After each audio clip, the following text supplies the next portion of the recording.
Does life and the world around us sometimes paint us inside the box without us even knowing? With all the opportunities that exist today, why haven't you reached your next level of income, life, and wealth? In most cases, we've been lied to. We've been told that if you find the right opportunity and you work hard, you can be successful. And that's simply not true. Millionaires, billionaires, and successful people have realized you need the foundation for wealth, the habits. And that's exactly what you'll be learning on the Millionaire Success Habits podcast. All success starts here. I just told a story to a dear friend of mine that I haven't shared in ages. And I look back at this story. It's the first time I ever made $1 million. I was in my 20s. It was on a real estate deal. And I say that now, $1 million to me then might as well have been $200 billion. But I look back and I wonder if I would be as creative and as hungry now as I was when I did that deal. Because here's what I know, is a lot of times being successful has a lot to do with being naive or not being told no to where you start believing what other people say, to not have watching the news for years so you just want to play small or listen to people tell you how now this isn't the right time, not the right president. You know, all these things in life, these outside influences, outside game affects the inner game. It makes you play small without even realizing. Like every year you just start playing smaller and smaller. Well, I was in my early 20s, had no money. I mean, when I say no money, nothing, right? Just working hard. I was hustling cars. I was fixing wrecked cars and selling them.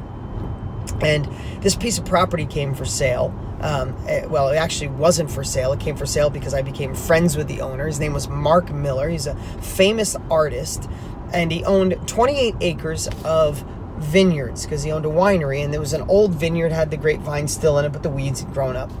And everybody stayed away from this property because he wanted $180,000, and all the neighbors got so used to the property being vacant that one guy shot his bow and arrow. He practiced, his arrow for archery hunting. He practiced on the property. Another guy had his four-wheeler trail through the whole thing. Another guy, there was a barn on the property. One of the neighbors kind of adopted the barn because it was kind of vacant. No one was around. So he kind of adopted the barn and used it. And to him, it was his.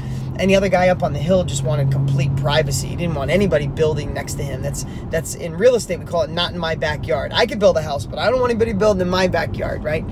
So everybody stayed away from this property, and plus he was asking maybe a little bit too much. But Mark Miller and I, the gentleman on the property, became friends, and I made a deal with him to give him $90,000 up front and $90,000 in 2 years or a year, something like that. And I was going to subdivide this property. So I didn't have the 90 grand back then, and I told this story prior to one of my clients and friend lent me the money to buy the property. I made him a partner on it.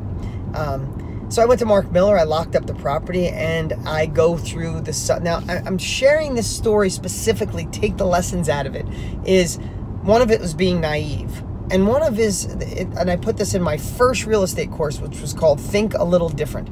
Because I want to encourage you to think outside the box. Life paints you inside. Life is forcing you in at all times. We go to school and they give us time frames and buzzers and bells and don't talk to anybody else and sit in your square, sit in your world. Don't stray out. In business, if you don't collaborate with others, you die. But in school, if you do it, it's called cheating. Makes zero sense to me. It's like the world is designed to put you in the box, and the only people who make it to live at their full potential are the ones who break out of the box. So I'm sharing this story because being naive, being young, and being freaking hungry. I mean, I was hungry for another level. There was nobody telling me no, made this $1 million deal. So buy the property.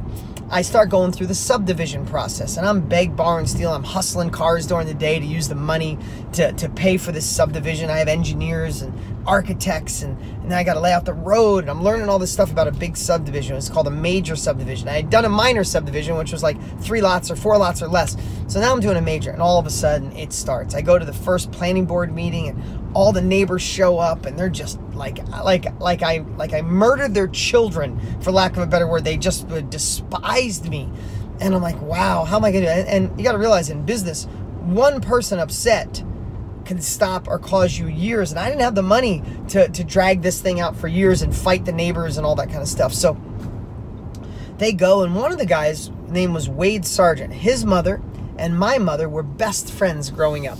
So Wade was still there fighting me. He didn't want this subdivision to go in his backyard. So I walked to Wade's house one day. This is being hungry. This is being not afraid to go after your dreams, not taking no as an answer. When's the last time you gave up too easy and someone else got their dreams, maybe with your idea?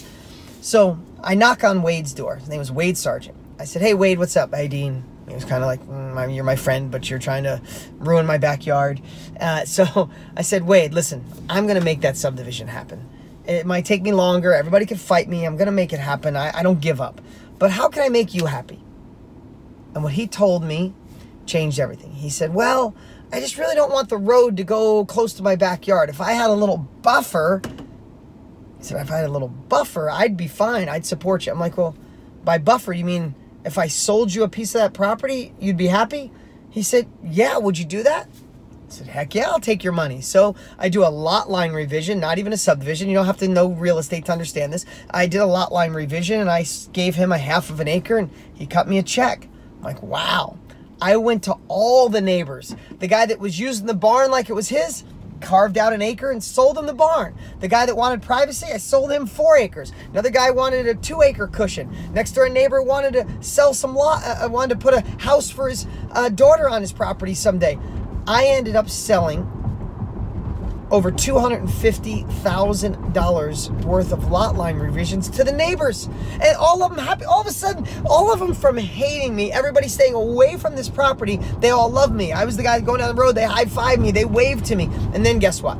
Then I subdivided the center piece of property and sold the center for over $800,000. Brought in over $1 million on this piece of property by making the neighbors happy.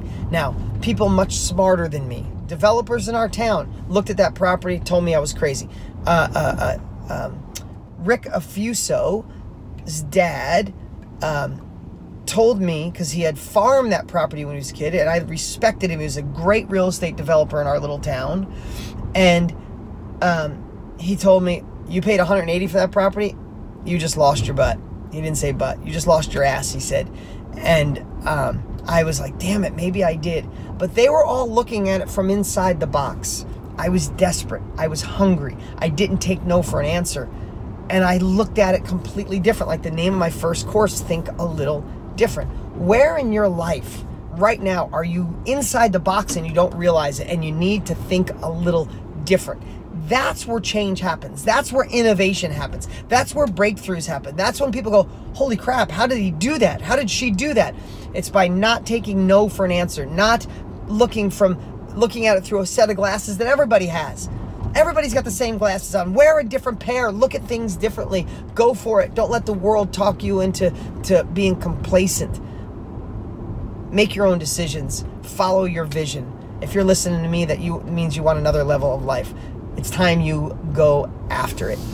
Listen, if you like the video, make sure you click subscribe right now so you never miss an episode. And while you're there, click the notification bell so you'll know when the next one goes live. You can always follow us on Instagram, and if you don't already have Millionaire Success Habits, you can grab it for free at deansfreebook.com. Remember, all success starts here.